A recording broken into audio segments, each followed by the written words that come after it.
in genetic science and the rapidly advancing Human Genome Project are about to begin a totally new era in the field of health.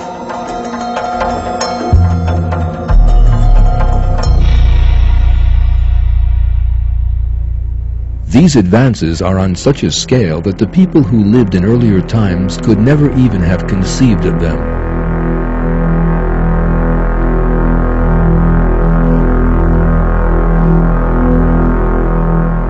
The hour will not be established till the people compete with one another in constructing high buildings.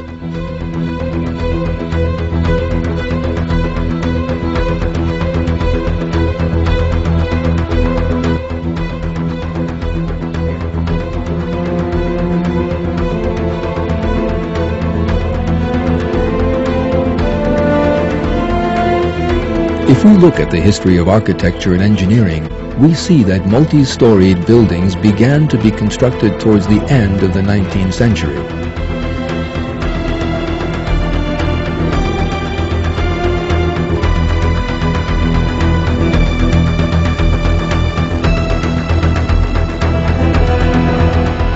Technological progress, the spread of steel and the use of electric lifts have accelerated the building of skyscrapers.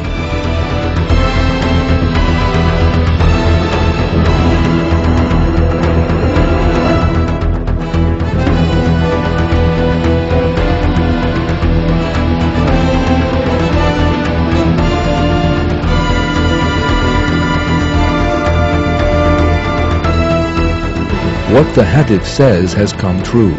People would compete in the construction of tall buildings, and nations would enter into rivalry with one another to see who could build the tallest skyscrapers.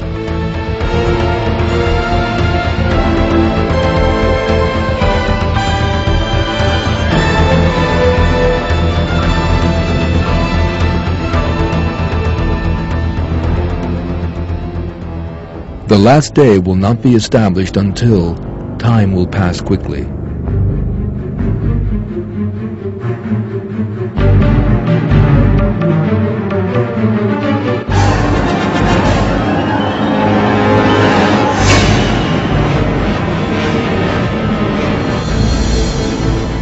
Great distances will be traversed in short spans of time.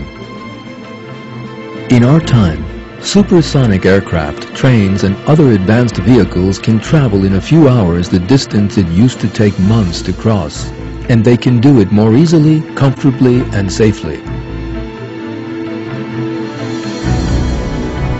The sign in the hadiths has come true in this way.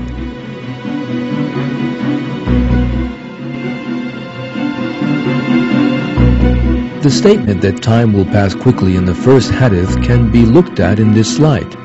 It is clear that God's messenger said that, at the end times, things would be completed in a much shorter time compared to other periods.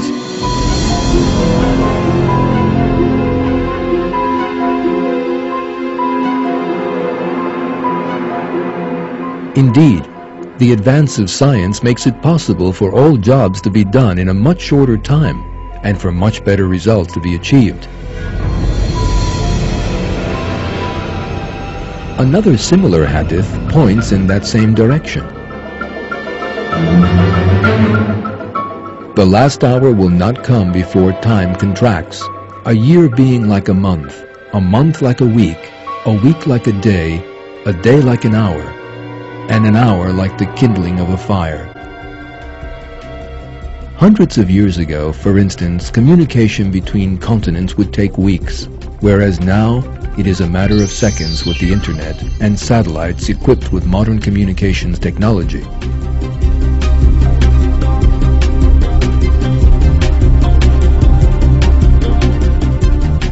Today, millions of books can be published in the time it took a few centuries ago to write one single book.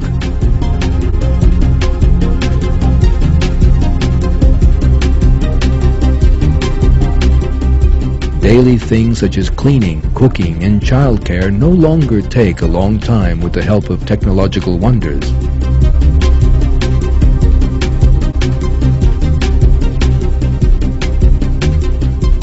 In short, when we look at today's technology, we see all the developments set out in the hadiths of our Prophet.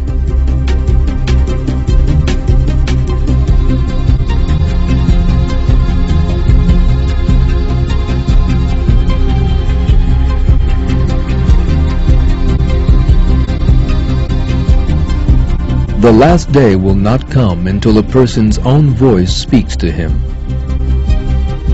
One of our Prophet's hadiths points to the development of communications technology in these terms.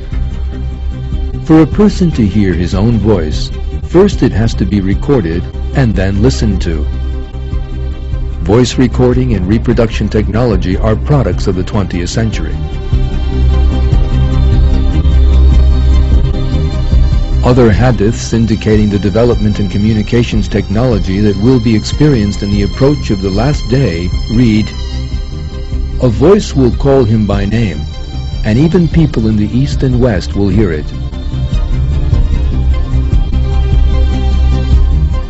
This voice will spread over the entire world, and every nation will hear it in their own language.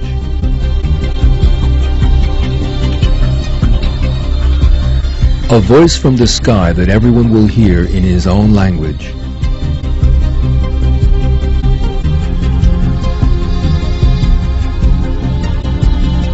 These hadiths mention a voice that will be heard throughout the whole world in everyone's own language. Evidently, this refers to radio, television, and other such methods of communication. It is a miracle that 1,400 years ago, the Prophet referred to a development that was unimaginable even 100 years ago.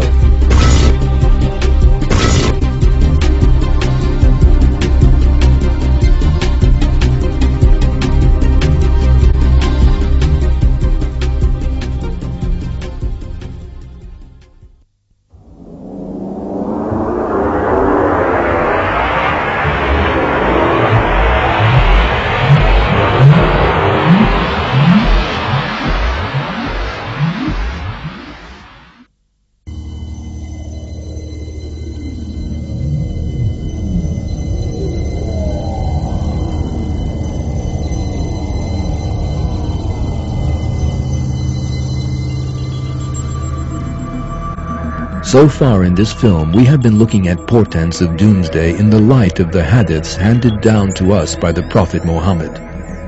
And we have seen that indeed the period we are living in is that indicated as the end times, just before the last day.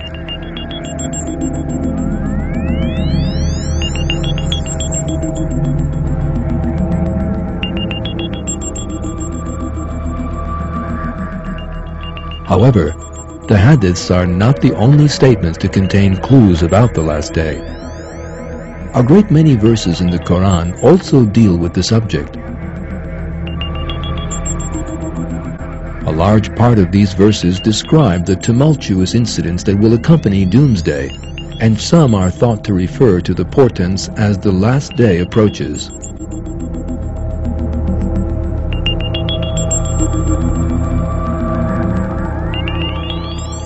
One of these is to be found in Surah Qamar. Qamar is the name of the 54th surah in the Qur'an. That means moon in English. The first verse of this surah is considered to contain a most important message on the subject of the end times. The hour has drawn near, and the moon has split.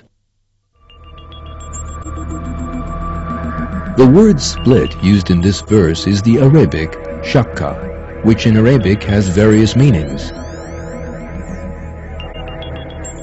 In some commentaries on the Quran, the meaning split is preferred.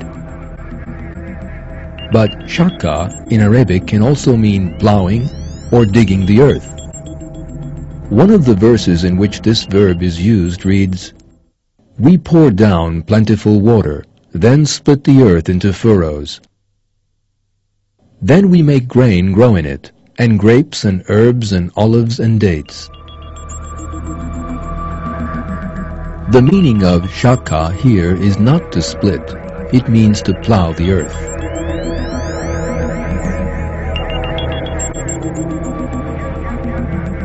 If we went back